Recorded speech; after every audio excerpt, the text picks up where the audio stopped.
जय श्री कृष्ण दोस्तों, कैसे हैं आप सब। उम्मीद है सब स्वस्थ होंगे। स्वागत है आपका स्पिरिचुअल लाइफ चैनल पर। जैसा कि आपको पता है, आजकल हम भगवत गीता के अध्यायों को समझने का प्रयास कर रहे हैं और आज हम भगवत गीता के 13वें अध्याय को समझने का प्रयास करेंगे। कहते हैं अपने जीवन को ईश्वर को सौंप दीजिए, क्योंकि जो आप संपूर्ण जीवन में नहीं कर सकते उतना तो वो एक पल में कर देते हैं। श्रीमद् भगवत गीता के 12वें अध्याय में भगवान श्री कृष्ण ने भक्त और भक्ति के महत्व को उजागर किया है। 12वें अध्याय में हमने जाना कि हम अपने लक्ष्य पर कैसे अडिग रह सकते हैं और एक विद्यार्थी को विद्यार्थी जीवन में क्या करना चाहिए। श्रीमद् भगवत गीता के 13वें अध्याय में हम जानेंगे कि मनुष्य को अपने जीवन में किस प्रकार के कर्म करने चाहिए और कौन से कर्मों को करने से हमें किस तरह के परिणाम प्राप्त होते हैं। तो दोस्तों, चलते हैं श्रीमद् भगवत गीता के 13वें अध्याय के इस सफर में। श्रीमद् भगवत गीता अध्याय 13 क्षेत्रज्ञ विभाग योग। दोस्तों, यह अध्याय दो शब्द क्षेत्रज्ञ से परिचित कराता है। यहाँ क्षेत्र का अर्थ है शरीर और क्षेत्रज्ञ का अर्थ है शरीर का ज्ञाता। हम शरीर को क्षेत्र के रूप में और शरीर में निवास करने वाली आत्मा को शरीर के ज्ञाता के रूप में स्वीकार कर सकते हैं, लेकिन यह एक आसान भाषा है, क्योंकि क्षेत्र का अर्थ वास्तव में अधिक व्यापक है। इसमें मन, बुद्धि, अहंकार और माया अर्थात प्राकृत शक्ति के अन्य सभी घटक भी सम्मिलित हैं, जिनसे हमारा व्यक्तित्व निर्मित होता है। जिस प्रकार किसान खेत में बीज बोकर खेती करता है, उसी प्रकार से हम अपने शरीर को शुद्ध अशुद्ध विचारों और कर्मों से पोषित करते हैं और परिणाम स्वरूप अपना भाग्य बनाते हैं। इस अध्याय में श्री कृष्ण बताते हैं कि वे सृष्टि में सर्वत्र व्याप्त हैं और सभी के हृदयों में निवास करते हैं, इसलिए वे सभी जीवों की परमात्मा हैं। आत्मा, परमात्मा और भौतिक शक्ति का वर्णन करने के पश्चात श्री कृष्ण आगे यह व्याख्या करते हैं कि जीवों द्वारा किए जाने वाले कर्मों के लिए इनमें से कौन उत्तरदायी है और पूरे संसार में इनके कारण और इनके परिणाम के लिए कौन अत्यधिक उत्तरदायी है। वे जिन्हें इनके वेद का बोध हो जाता है और जो भली भांति कर्म के कारण को जान लेते हैं, वही वास्तव में देखते हैं और केवल वही दिव्य ज्ञान में स्थित हो पाते हैं। वे सभी जीवों में परमात्मा को देखते हैं और इसलिए वे मानसिक रूप से किसी को अपने से नीचा नहीं समझते।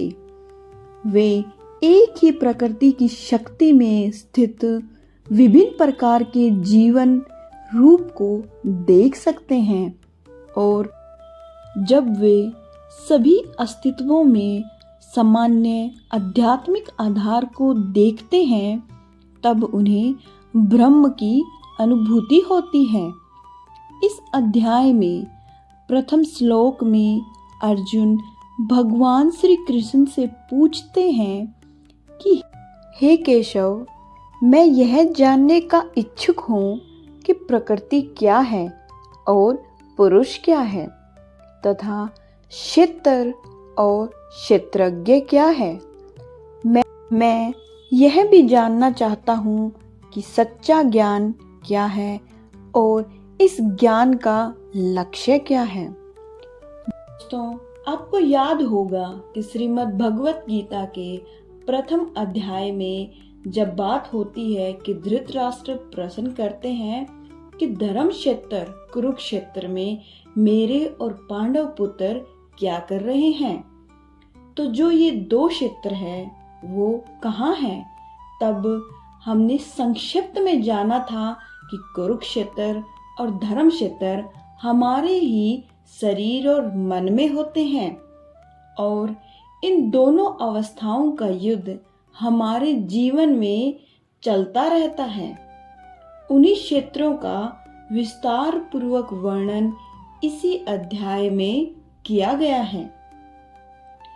अर्जुन ने जो प्रश्न पूछा उसके उत्तर में भगवान श्री कृष्ण कहते हैं, हे अर्जुन, इस शरीर को क्षेत्र के रूप में परिभाषित किया गया है और जो इस शरीर को दोनों का सत्य जानने वाले ऋषियों के माध्यम से जान जाता है उसे क्षेत्रज्ञ कहा जाता है। यहाँ प्रभु कहते हैं कि हे कौन्ते, यह शरीर ही क्षेत्र है और इसको जो भली प्रकार से जान जाता है उसे क्षेत्रज्ञ कहते हैं और जो इसे जान जाता है वो उसमें फंसा हुआ नहीं बल्कि इसको चला रहा है, ऐसा उस तत्व को जानने वाले महापुरुषों ने कहा है। अब यहाँ प्रश्न उत्पन्न होता है कि जब शरीर एक है तो उसमें दो क्षेत्र कैसे, कुरुक्षेत्र और धर्म क्षेत्र कैसे। थोड़ा विस्तार में जब आप भगवत गीता को पढ़ेंगे और समझेंगे तो आपको समझ में आएगा कि एक ही शरीर के अंदर दो प्रवृत्तियां हैं। एक प्रवृत्ति परमात्मा में विश्वास दिलाती है जो कि देवी संपद्य है और दूसरी आसुरी संपद्य है जो यह विश्वास दिलाती है कि ये जो दुनिया है इसमें सिर्फ मौज मस्ती करने के लिए हम आए हैं और फिर चले जाएंगे। लेकिन जो देवी संपद्य प्रवृत्ति है वो उस परमात्मा में, उस परम प्रभु में आपका विश्वास और सुदृढ़ करती है कि शरीर के अंदर आपके विचारों में आसुरी संपद्य अर्थात बुरे विचारों का बाहुल्य हो जाता है, तब यह जो शरीर है वो कुरुक्षेत्र बन जाता है। और जब किसी शरीर में, इसी मन में देवी संपद्य अर्थात अच्छे विचारों का बाहुल्य हो जाता है तो फिर यही शरीर धर्म क्षेत्र कहलाता है। ये जो उतार चढ़ाव है यह चलता रहता है। फिर जब दोनों में युद्ध होता है तो देवी संपद्य जो है वो बढ़ती है और आसुरी संपद्य गायब हो जाती है। और जब आसुरी संपद्य खत्म हो जाती है तो फिर परमात्मा के दिग्दर्शन की जो अवस्था है वो आती है। आसुरी संपद्य के खत्म होने के पश्चात देवी संपद्य किससे युद्ध करे, इसलिए देवी संपद्य की आवश्यकता भी खत्म हो जाती है और वो भी परमात्मा में विलीन हो जाती है। जैसा कि 11वें अध्याय में अर्जुन ने देखा कि कौरव पक्ष के सभी योद्धा तो प्रभु के श्री मुख में विलीन हो रहे हैं, मगर पांडव पक्ष के योद्धा भी श्री मुख में विलीन हो रहे हैं। यानी कि आसुरी संपद्य के खत्म होने के बाद देवी संपद्य भी विलीन हो जाती है। फिर सिर्फ और सिर्फ परमात्मा से आपका मिलन ही रह जाता है और आत्मा परमात्मा में मिल जाती है। दोस्तों, यहाँ भगवान श्री कृष्ण अर्जुन को बताते हैं कि ये शरीर एक क्षेत्र की तरह है और जो इसको जानता है उसको क्षेत्रज्ञ कहते हैं। क्षेत्र का मतलब है खेत। जिस तरह से खेत में जैसा बीज डालते हैं वह उसी प्रकार का सही समय आने पर फल देता है, ठीक इसी तरह जीवन में भी जिस तरह के कर्म फल का बीज मनुष्य डालता है वही बीज समय आने पर उसी प्रकार का फल देता है। इसलिए इस शरीर को क्षेत्र कहा गया है। यह क्षेत्र और क्षेत्रज्ञ का ज्ञान बहुत से विद्वानों द्वारा विभिन्न तरीकों से कहा जाता है और इस ज्ञान में पंच महाभूत यानी कि पृथ्वी, अग्नि, जल, वायु और आकाश को मिलाकर मन, बुद्धि, अहंकार और सभी इंद्रियां भी शामिल हैं। इसके साथ साथ इसमें सुख, दुख, चेतन शरीर, धैर्य और विकार भी सम्मिलित हैं। आगे श्री कृष्ण कहते हैं, हे अर्जुन, अब मैं तुझे बताऊंगा कि परम ब्रह्म को प्राप्त करने वाला ज्ञान क्या है। मनुष्य में कोई भी गुण होने पर उसमें किसी भी तरह का घमंड या अभिमान नहीं होना चाहिए। किसी प्राणी को सताना नहीं चाहिए। दूसरों के प्रति समभाव होना चाहिए। गुरु की सेवा की जानी चाहिए। मन और वाणी में सरलता होनी चाहिए। मन और समस्त इंद्रियों पर पूरा वश होना चाहिए। किसी भी तरह की भावनाओं में नहीं बहना चाहिए। संतान, जीवन साथी, घर और धन में मोह नहीं होना चाहिए। अच्छे और बुरे में भी मन और बुद्धि की स्थिरता होनी चाहिए। वासना वाले लोगों से दूरी होनी चाहिए। एकांतवास में मन का शुद्धिकरण करना चाहिए और मुझ परमेश्वर में पूरी तरह से समर्पण और ध्यान मग्न रहना चाहिए। हे अर्जुन, अब मैं तुम्हें परम ब्रह्म के बारे में कहूँगा। वह सर्वव्यापी है। वह सब इंद्रियों के साथ भी और इंद्रियों के बिना भी है और वह निर्गुण होकर भी सभी गुणों के साथ है। वह सभी जीवों और निर्जीवों में है।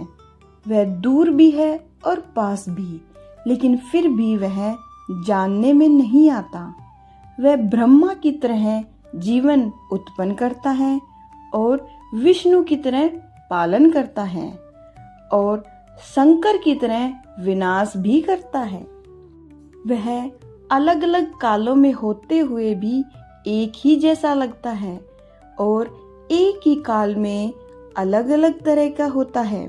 वह माया का भी महामाया है, परम ब्रह्म से भी परम है और सब प्राणियों के साथ उसके हृदय में निवास करता है, परंतु इसके बाद भी वह जानने के योग्य है। हे अर्जुन, इस प्रकृति और पुरुष का भी कोई आरंभ नहीं है, क्योंकि प्रेम, घृणा और तीनों तरह के गुण अर्थात सत, रज और तम भी प्रकृति से ही आते हैं। कार्य को करने वाली इंद्रियां भी प्रकृति से ही उत्पन्न होती है। प्रकृति से जन्मा मनुष्य प्रकृति के ही गुणों का भोगता है और इन्हीं गुणों के भोग के अनुसार उसका जन्म और मृत्यु तय होती है।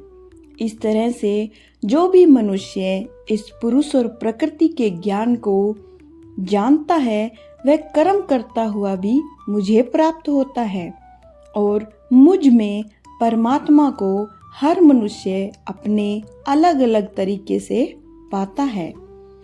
किंतु कुछ मंदबुद्धि लोग ऐसे भी होते हैं जो आध्यात्मिक मार्ग से अनभिज्ञ होते हैं, लेकिन वे अन्य सत्पुरुषों से श्रवण करके भगवान की आराधना करने लगते हैं। वे सभी धीरे धीरे इस मृत्यु लोक से मुक्त हो जाते हैं। जो मनुष्य सभी कर्मों को प्रकृति से होने वाला मानता है, वह अपनी आत्मा को कर्ता समझकर इस भव सागर से पार हो जाता है। हे अर्जुन, जिस तरह से आकाश का पदार्थ काफी पतला होता है और इसलिए वह दूषित नहीं होता, उसी प्रकार से यह आत्मा शरीर में सूक्ष्मता से रहती है, जिससे वह कभी दूषित नहीं होती। जिस प्रकार से एक सूर्य समस्त ब्रह्मांड को प्रकाशित करता है, उसी प्रकार से आत्मा चेतना शक्ति के साथ पूरे शरीर को प्रकाशित करती है। जो लोग ज्ञान चक्षुओं से शरीर और शरीर के ज्ञाता के बीच का अंतर और प्राकृत शक्ति के बंधनों से मुक्त होने वाली विधि को जान लेते हैं, वह परम लक्ष्य को प्राप्त कर लेते हैं। तो इस अध्याय में यह बहुत ही बारीकी से बताया गया है कि किस तरह से हमें हमारे ही कर्मों से दुख और सुख मिलता है। मान लीजिए हमारा शरीर एक खेत की तरह है और हम हैं इसके किसान। अब हम जो भी बीज इस खेत में बोएंगे, फल भी उसी बीज के अनुसार हमें भविष्य में मिलेगा। इसलिए यह हमारे आज के कार्यकलापों पर ही निर्भर करता है कि हमें भविष्य में क्या मिलने वाला है। भगवान स्वयं कहते हैं कि वे किसी भी प्राणी के भाग्य का निर्माण नहीं करते, बल्कि हमारे स्वयं के द्वारा किए जाने वाले कर्मों के फलों से ही हमारे भाग्य का निर्माण होता है। और आज हम जो भी फल भोग रहे हैं, सुख या दुख, वो हमारे पिछले कर्मों का फल है। उसी तरह आज हम जो भी कार्य करेंगे, उसी का फल हमें भविष्य में मिलेगा। यही हमारा भाग्य होता है, जिसका निर्माण हम स्वयं करते हैं। इसीलिए हमें यह प्रयास करना चाहिए कि हमें श्रीमद् भगवत गीता में भगवान श्री कृष्ण द्वारा बताए गए मार्ग का अनुसरण करते हुए हमेशा अच्छे व श्रेष्ठ कर्म करने चाहिए। दोस्तों, उम्मीद है आपको श्रीमद् भगवत गीता के 13वें अध्याय की यह सरल व्याख्या जरूर पसंद आई होगी। इस अध्याय से आपने क्या सीखा, हमें कमेंट बॉक्स में जरूर बताएं। अगर इस वीडियो में मुझसे कोई त्रुटि या गलती हो गई हो तो मैं क्षमा प्रार्थी हूँ। मिलते हैं श्रीमद् भगवत गीता के 14वें अध्याय में। तब तक खुश रहिए, स्वस्थ रहिए। जय श्री राधे कृष्ण। राधे राधे।